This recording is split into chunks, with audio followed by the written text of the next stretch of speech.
Mobile ने बाप को बंदर बनाया, बेटे को हनुमान बनाएगा कि नहीं बनाएगा? वो लंका जलाएगा या लंका बुझाएगा? याद रखिए, स्क्रीन टच मोबाइल से अगर आपने बच्चे को दूर नहीं रखा, उसका दिमाग साफ नहीं होगा, दिल पाक नहीं होगा, वो सब कुछ हासिल कर लेगा, इल्म और हुनर हासिल नहीं कर सकेगा। ऐ मेरे नन्हे गुलफाम, मेरी नींदें तेरे नाम, तेरा बचपन पाक रहे, तेरा बचपन पाक रहे, मुझ पे तो है 100 इल्जाम। ऐ मेरे नन्हे गुलफाम, किसका पड़ा तुझ पे साया, किसने ये रास्ता दिखलाया, कौन तुझे इस घर में लाया, कौन तुझे इस घर में लाया, ये घर है रुसवा बदनाम। ऐ मेरे नन्हे गुलफाम। औरतों के हवाले से 2 से 3 मिनट में, अगर 2 से 3 मिनट में पैगाम खत्म नहीं होगा, या तो आपका जनाजा उठेगा या मेरा जनाजा उठेगा, और दुआ के बजाय जनाजा ही पढ़ करके उठना पड़ेगा। आखिरी पैगाम सुना रहा हूं, आपके जलसे को खत्म कर रहा हूं, औरतों के हवाले से सुना रहा हूं। नुक्ते की बात को याद रखिए। दूध पीने वाला बेटा है, मां की गोद में पेशाब कर दिया। दूध पीने वाली बेटी है, मां की गोद में, बाप की गोद में पेशाब कर दिया। पाक करने का तरीका क्या है? इमाम शाफी रहमतुल्लाह अलैह फरमाते हैं, 5 बच्चे ने नबी सल्लल्लाहु अलैहि वसल्लम की गोद में पेशाब किया। हजरत हसन ने, हजरत हुसैन ने, सुलेमान इब्न हिशाम ने, ये शैतान को जरा खामोश कीजिए, शैतान को, सुलेमान इब्न हिशाम ने, अब्दुल्ला इब्न जुबैर ने, इब्न उम्मे कैस ने, 5 बच्चों ने नबी सल्लल्लाहु अलैहि वसल्लम की गोद में पेशाब किया। हजरत हुसैन को नाना की गोद में जैसे ही बिठाया, पेशाब कर दिया। खातून ने ताज्जुब किया, या रसूलल्लाह कैसा बच्चा है, आपकी गोद में बैठते इसने पेशाब कर दिया। कहा ताज्जुब की बात नहीं है, बेटे का पेशाब है, बेटी का पेशाब नहीं है। प्याले में पानी लाओ, प्याले में पानी ला करके दिया, 1 मुट्ठी 2 मुट्ठी 3 मुट्ठी पानी मार लिया, गार लिया, झाड़ लिया। कहा बेटे का पेशाब है, पाक हो गया, घबराने की बात नहीं। उस औरत के कान खड़े हुए, या रसूलल्लाह ये बेटे का पेशाब है, इस तरह पाक होता है। अगर ये बेटी होती, अगर ये बेटी होता तो इसका पेशाब कैसे पाक किया जाता? तो अल्लाह के रसूल ने फरमाया कि अगर बेटी का पेशाब होता तो कपड़ा उतारना चाहिए, बार बार धोना चाहिए, दाग धब्बे छोड़ाने चाहिए, बदबू निकालनी चाहिए, तब मुकम्मल कपड़ा हुआ। बेटा पेशाब करे, आसानी से पाक हो जाता है, कपड़ा उतारने की जरूरत नहीं है। बेटी पेशाब करे, कपड़ा उतारना चाहिए, बार बार धोने चाहिए, दाग धब्बे छोड़ानी चाहिए, बदबू निकालनी चाहिए, तब मुकम्मल कपड़ा पाक होगा। पालन हक्कानी ने यहाँ से नुक्ता निकाला कि लोगों, बेटा पेशाब करे, पाक करने में मेहनत ज्यादा नहीं है, बेटी पेशाब करे, पाक करने में मेहनत ज्यादा है। यहाँ से नुक्ते को समझो कि बेटे की तालीम में ज्यादा मेहनत नहीं है, बेटी की तालीम में बेटे से ज्यादा मेहनत है। क्यों? बेटी 4 मंजिल में पहुंचती है। पहली मंजिल में वो बेटी है, दूसरी मंजिल में वो बीवी है, तीसरी मंजिल में वो माँ है, चौथी मंजिल में वो सास है। जब आप बेटे से ज्यादा बेटी को तालीम दिलाएंगे, अच्छी बेटी होगी, अच्छी बेटी अच्छी माँ होगी, अच्छी माँ अच्छी सास होगी, अच्छी बहू होगी। बेटे से ज्यादा बेटी को तालीम दिलाना है। जो होती थी पैदा किसी घर में दुख्तर, तो खौफे शमातत से बेरहम मादर, फिरे देखती जब थी शौहर के तेवर, फिरे देखती जब थी शौहर के तेवर, कहीं जिंदा गाड़ा थी उसको जाकर, कहीं जिंदा गाड़ा थी उसको जाकर। वो होती थी गोद ऐसी नफरत से खाली, जने सांप जैसे कोई जनने वाली। नुक्ते की बात को याद रखिए। 700 साल के बाद, हिजरत के 700 साल के बाद मुसलमानों पर हमला हुआ। 3 करोड़ मुसलमानों को दुश्मनों ने कत्ल कर दिया। 3 करोड़। इसको तातारी हमला कहते हैं। दुश्मन तातारी था, उसने मुसलमानों पर हमला किया। हिजरत के 700 साल के बाद 3 करोड़ मुसलमानों को कत्ल कर दिया और मुसलमानों की जोरू बेटी को जबरदस्ती घर में रख लिया। अब मैं आपको नुक्ते की बात बता रहा हूं, तलवार में ज्यादा ताकत है या औरत की तालीम में ज्यादा ताकत है? मुसलमान औरतों को जबरदस्ती के दुश्मन ने अपने घर में रख लिया। 3 करोड़ मुसलमानों को कत्ल किया, उनकी जोरू बेटी को जबरदस्ती घर में रख लिया। मुसलमान औरत थी, इस्लाम की तालीम थी, मुसलमान औरत थी, कुरान की तालीम थी, इस्लाम की तालीम को कुरान की तालीम को दुश्मन के घर में मुसलमान औरतों ने आम करना शुरू किया। जो कत्ल करने वाले थे वो कलमा पढ़कर मुसलमान हो गए। दिल पर हाथ रख करके बताइए, जो काम तलवार ने नहीं किया उससे बढ़कर औरत की तालीम ने करके दिखाया। तालीम औरतों को भी दे, तालीम औरतों को भी देनी जरूर है, देनी जरूर है। लड़की जो बेपढ़ी हो तो वो बेशूर है, बेशूर है। हुस्न मुआशरत में, हुस्न मुआशरत में सरासर फतूर है, और इसमें वालिदैन का बेशक कसूर है, बेशक कसूर है। 3 मिसाल दे रहा हूं और इस नमूने को खत्म कर रहा हूं। बेटा मुस्कुराता है, मां ने पूछा कि बेटा क्यों मुस्कुराते हो? तो बेटे ने कहा कि अम्मा 7 लाख गैर मुस्लिम मेरे हाथ पर इस्लाम कबूल कर लिया है, इसलिए मुस्कुरा रहा हूं। मां ने पूछा कि बेटा हंसते क्यों हो? कहा कि अम्मा 70,000 मुसलमानों ने मेरे हाथ पर तौबा कर लिया है, इसलिए मुस्कुराता हूं। तो मां ने कहा कि बेटा ये तेरा कमाल नहीं है, ये मेरा कमाल है। अब बेटे के कान खड़े हुए कि अम्मा ये क्या बात है, 7 लाख मेरे हाथ पर मुसलमान होते हैं गैर मुस्लिम, मैं हंस रहा हूं, और 70 लाख मुसलमान तौबा करते हैं, इसलिए मैं मुस्कुराता हूं। मां ने कहा बेटा ये तेरा कमाल नहीं है, मेरा कमाल है। बचपन में जब भी तुम्हें दूध दिया बगैर वुजू के नहीं दिया, बेटा ये मेरा कमाल है, ये तेरा कमाल नहीं है। यही माएँ थी जिनकी गोद में इस्लाम पलता था, यही माएँ थी जिनकी गोद में इस्लाम पलता था। इसी गैरत से इंसानों के सांचे में ढलता था। बेटी भी जवान है, माँ भी जवान है, दोनों की उम्र बराबर है। ऐसा कैसे हो सकता है? माँ सौतेली है, बेटी सौतेली है, सौतेला सलूक नहीं है। सहेली बन गई हैं, माँ भी दिल की बात कह देती है बेटी से, और जवान बेटी दिल की बात माँ से कह देती है। माँ का नाम आयशा है रजी अल्लाह अन्हा, बेटी का नाम फातिमा है रजी अल्लाह अन्हा। आयशा की मजलिस में फातिमा बैठी है, मुस्कुराती है। तो माँ ने पूछा कि बेटी मुस्कुराती क्यों? बेमौका हंसने की वजह क्या है? कहा कि दिल में ख्याल आया। कहा क्या ख्याल आया? कहा कि आप तो अबू बकर की बेटी हो, मैं तो रसूलुल्लाह की बेटी हूँ। इस ख्याल से मुझे मुस्कुराहट आई, हंसी आई कि तेरे बाप से अफजल मेरा बाप है, मुझे फजीलत है। तो समझ में आ गया कि बेटी शुक्र नहीं कर रही है, फखर कर रही है। बेटी को अदब भी दिया, 100 चोट सोनार की, 1 चोट लोहार की, बेटी को हौसला भी दिया। तो माँ ने कहा कि बेटी तू मुस्कुराती है इस ख्याल से कि तेरे वालिद रसूलुल्लाह, तूने सच कहा। उसी नबी के सदके में हमें ईमान मिला, उसी नबी के सदके में हमें कुरान मिला। लेकिन बेटी मेरे दिल में भी ख्याल आया। अब बेटी के कान खड़े हो गए कि माँ के दिल में क्या ख्याल आया। बेटी फातिमा है रजी अल्लाह अन्हा, पूछती है हजरत आयशा से आपके दिल में क्या ख्याल आया? कहा बेटी तू भी इंतकाल करेगी, मैं भी इंतकाल करूंगी, तू भी जन्नत में जाएगी, मैं भी जन्नत में जाऊंगी। लेकिन बेटी मेरे दिल में ख्याल आया कि जब तू जन्नत में जाएगी तो तेरे हाथ में अली का हाथ होगा। प्यारी बेटी, लेकिन जब मैं जन्नत में जाऊंगी मेरे हाथ में रसूलुल्लाह का हाथ होगा। हर एक मोमिन की माँ है आयशा, झुठला नहीं सकते। हर एक मोमिन की माँ है आयशा, झुठला नहीं सकते। हर एक मोमिन की माँ है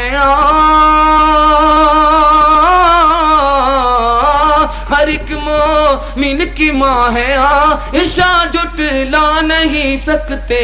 बुरा जो माँ को कहते हैं वो जन्नत पा नहीं सकते। बुरा जो माँ को कहते हैं वो जन्नत पा नहीं सकते। आखिरी मिसाल दे रहा हूँ, इस पर इस नमूने को खत्म कर रहा हूँ। एक लड़की है, नौकरानी है, बादशाह का बिस्तर लगाती है, फूल का बिस्तर लगाती है। एहसास हुआ फूल के बिस्तर पर बादशाह सोता है, इसका मजा कैसा होता है। बादशाह को आने में देर है, देखना चाहिए सो करके फूल के बिस्तर का मजा कैसा होता है। सोती है, आंख लग गई, बादशाह कमरे में दाखिल हो गया। कहा कि वाह, नौकरानी की ये हिम्मत, मेरे बिस्तर पर सो रही है। घोड़ा निकाला, बरसाना शुरू किया। लड़की रोती भी है, लड़की हंसती भी है। बादशाह को ताज्जुब हुआ, ओ नालायक लड़की, मेरे बिस्तर पर तू सो गई, बेअदबी किया, मैंने कोड़े मारे, चोट लगी, तू रोती है ये तो समझ में आता है, हंसती क्यों है?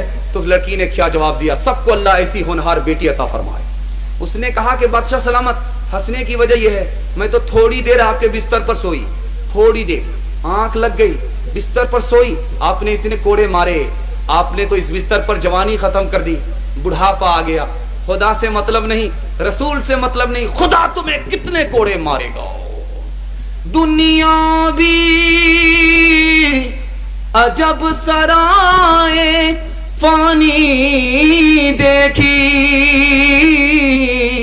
हर चीज यहाँ की आनी जानी देखी, जो आके न जाए वो बुढ़ापा देखा, जो जाके न आए वो जवानी देखी। जगह जी लगाने की दुनिया नहीं है, ये इबरत की जा है, तमाशा नहीं है, ये इबरत की जा है, तमाशा नहीं है। इजाजत है, एक मिसाल दे रहा हूं, नमूने को खत्म कर रहा हूं। आप भी सोचेंगे मिसाल देते देते हम ही लोग को खत्म करके चला जाएगा। इजाजत दीजिए, एक मिसाल से बात रही इंशाअल्लाह। इंशाअल्लाह जवान बेटी को शादी के बाद बाप रुखसत कर रहा है, ससुराल भेज रहा है। वो मंजर आपको भी याद होगा, बेटी शादी के बाद जुदा होती है, ससुराल जाती है, बाप का कलेजा मुंह को आता है, कलेजा फट जाता है। उस मंजर को सामने रखिए, जवान बेटी को बाप रुखसत कर रहा है, क्या कहता है कि बेटी ससुराल जाकर के रानी मत बनना, नौकरानी बन जाना, तुम्हारा शौहर तुम्हारे लिए नौकर बन जाएगा। बेटी ससुराल जा रही हो, जमीन बन जाना, तुम्हारा शौहर तुम्हारे लिए आसमान बन जाएगा। बेटी ससुराल जा रही हो, बिछोना बन जाना, तुम्हारा शौहर तुम्हारे लिए सुतून, तुमको संभालने वाला बन जाएगा। बाप ने नसीहत किया है कि बेटी शौहर के साथ घूमने फिरने के लिए हमेशा बाहर मत निकलना, वरना उसको तुमसे दुश्मनी हो जाएगी। बेटी अपने शौहर से दूर दूर भी मत रहना, वरना वो तुमको भूल जाएगा। आखिरी नसीहत बाप ने किया है, आप भी बाप बनेंगे, जवान बेटी को रुखसत करेंगे, ये नसीहत आपको भी काम आएगी। जवान बेटी से शादी के बाद बाप ने कहा है, ससुराल जा रही हो, शौहर की नाक की हिफाजत करना, आंख की हिफाजत करना, कान की हिफाजत करना। बेटी ने कहा, अब्बा हुजूर नाक की हिफाजत क्या है, आंख की हिफाजत क्या है, कान की हिफाजत क्या है? तो बाप ने कहा कि बेटी तुम्हारी गुनाह की बदबू तुम्हारे शौहर की नाक में ना पहुंचे, ये नाक की हिफाजत है। बेटी तुम्हारी गलत बात तुम्हारे शौहर के कान में ना पहुंचे, ये कान की हिफाजत है। बेटी खूबसूरत बनकर के रहना, गंदी संदी मत रहना, साफ सुथरी रहना, साफ सुथरी होकर के रहना। जब शौहर तुम्हें देखे तो उसकी आंख भी ठंडी हो, उसका दिल भी खुश हो जाए। ऐज़ने असरे रवा इस्लाम के दामन में आ, जीनते बज़ में जहां इस्लाम के दामन में आ। कल भी बख्शी थी तुझे इस्लाम ही ने जिंदगी, आज भी तेरा मुहाफिज बस यही इस्लाम है। दामाद आया है ससुराल में, सास ने खिचड़ी पका करके दिया। दामाद ने कहा, कैसी सास है? दामाद को ससुराल में मुर्गा मिलता है, ये सास खिचड़ी खिला रही है। दामाद आया कोई जेल का कैदी नहीं। तो सास ने कहा कि दामाद का दिल छोटा हो रहा है, तो क्या कहा कि बेटा ये खिचड़ी है, अमीर भी खा लेते हैं, गरीब भी खा लेते हैं, पेट खराब नहीं होता। समझ में आ गया कि ये बुढ़िया जो मेरी सास है, एक नंबर की मक्खी चूस है, मुर्गा बचाने की प्लानिंग है। तो दामाद ने कहा, घी तो दिया, खिचड़ी तो दिया, घी तो दे देती। अब सास को समझ में आया, जिस घी को छुपा करके कोठी में रखा उसको निकालना पड़ेगा। कोठी से घी को निकाला, ढक्कन खोल करके जब डालने लगी, हाथ में लर्जिश थी, घी ज्यादा गिर गया। अब बुढ़िया को अफसोस होने लगा, घी ज्यादा गिर गया है, दामाद खा लेगा, सारा घी खा लेगा। तो बुढ़िया कहती है कि बेटा अकेले खाने में बरकत नहीं होती, और साथ मिलकर के खाने में ज्यादा बरकत होती है। दामाद को समझ में आ गया अकेला खाने नहीं देगी, ये बुढ़िया खुद साथ में खाना चाहती है। तो दामाद ने कहा कि आप तो मेरी माँ की तरह हो, साथ में खा लो। जब बुढ़िया खाने लगी तो देखा कि घी दामाद की तरफ ज्यादा है, तो दिमाग लगाया कि घी को कैसे टालना है। तो क्या कहती है कि बेटा मैं तुमसे नाराज हूँ, मेरी बेटी को ये तकलीफ दिया है, ये तकलीफ दिया है, ये तकलीफ दिया है, ये दुख दिया है, ये दुख दिया, सारा घी इधर डाल लिया। दामाद ने कहा कि ये बुढ़िया है या अजूबा है, क्या है ये? सारा घी उधर टान लिया। तो बूढ़ी दामाद कहता है कि अम्मा कौवे से ज्यादा कौवे का बच्चा चालाक होता है। मैंने अगर दुख दिया है तो ये सुख भी दिया है, ये सुख भी दिया है, ये सुख भी दिया है, सारा घी इधर टान लिया। दुख सुख को मिलाना पड़ता है तब जिंदगी कटती है। खुदा जब हुस्न देता है नजाकत आ ही जाती है। खुदा जब हुस्न देता है नजाकत आ ही जाती है। कदम थम थम के पड़ते हैं कमर बल खा ही जाती है। बादशाह बैठा है पेशाब खाने में, बैर टूट करके पेशाब खाने में गिरा। पका हुआ बैर था, बिल्कुल पीला था, टस टस कर रहा था। बादशाह ने चारों तरफ देखा, कोई देख तो नहीं रहा है। बैर को उठाया, धो करके मुंह में रख लिया। रात में मुशायरा चल रहा है। एक लड़की ने शेर पढ़ा, राजा जी मैं तो कह दूंगी, राजा जी राजा जी मैं तो कह दूंगी, कह दूंगी, कह दूंगी। बादशाह के कान खड़े हो गए। नालायक लड़की खड़ी खड़ी कहां देख रही थी। अगर इसने कह दिया तो सारी इज्जत खाक में मिल जाए। मुट्ठी में पैसा लिया। बादशाह करीब आकर के कहता है, कहेगी कैसे, कहेगी कैसे, ये इनाम तो ले ले, राजा जी मैं तो कह दूंगी। लड़की को जब इनाम मिलता है तो लड़की सोचती है कि बादशाह इस मिसरे पर पागल हो रहा है, इसलिए बार बार इनाम दे रहा है। लड़की बार बार वही मिसरा पढ़ती है, बादशाह को दाग रही है। बादशाह दाद दे रहा है, लड़की दाग रही है। बादशाह का खजाना खाली हो रहा है। बादशाह सोच रहा कि ये लड़की है कि क्या है, ये अजूबा है, ये लड़की है, इसका पेट है कि इंडिया गेट है, ये 1500 में मानने वाली नहीं है, ये तो सारा खजाना खाली हो जाएगा। तो बादशाह ने खिसिया करके कहा, ओ लड़की बार बार धमकी देती है, कह दूंगी कह दूंगी, क्या कहेगी, यही न कहेगी। पेशाब खाने में बैठा था, बैर गिरा हुआ था, पका हुआ था, धो करके खा लिया। तालीम औरतों को भी देनी जरूर है, देनी जरूर है। लड़की जो बेपढ़ी हो तो वो बेशूर है, बेशूर है। हुस्ने मुआशरत में सरासर फुतूर है।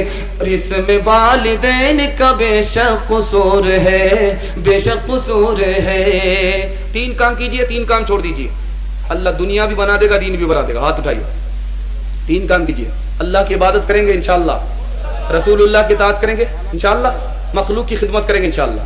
3 काम पर आप खड़े हो जाइए, पूरे कुरान पर अल्लाह खड़ा कर देगा। और 3 काम छोड़ दीजिए, सारी मुसीबत से निकालेगा। गुनाह मत कीजिए, गलत मत कमाइए, गलत माहौल में नहीं जाइए, अल्लाह दीन भी बना देगा, दुनिया भी बना देगा। न किताबों से नवाजों से नजर से पैदा, दीन होता है बुजुर्गों की नजर से पैदा। नहीं सीखा इन्होंने दीन रहकर शेख के घर में, पले कॉलेज के चक्कर में, हमारे साहब के दफ्तर में, फिर केक के चक्कर में तो रोटी भी गई, बड़ी शेख की ताक में थे तो छोटी भी गई, न मानी बात वाइज की, फिर पतलून के चक्कर में तो लंगोटी भी गई। वाखिर दावाना अनिल हम्द।